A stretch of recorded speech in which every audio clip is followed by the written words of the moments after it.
General Torre, ang tigas talaga ng ulo mo, no? Puro abusadong pulis.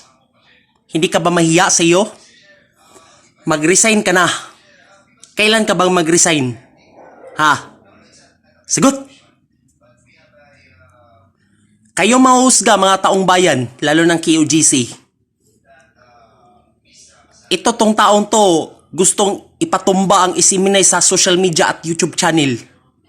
Ang lakas talaga ng loob ni General Torre na yan.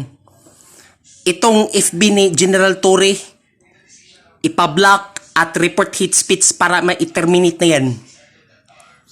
Kaya pwede ba, kayo mga hindi taga Davao na Philippine National Police, umuwi na kayo dito. Tama na, sobra na. Huwag nyo kong galitin. Huwag kang malala, pupunta ko dyan. Mag-vlog ko sa susunod na video. Maraming salamat, magandang umaga.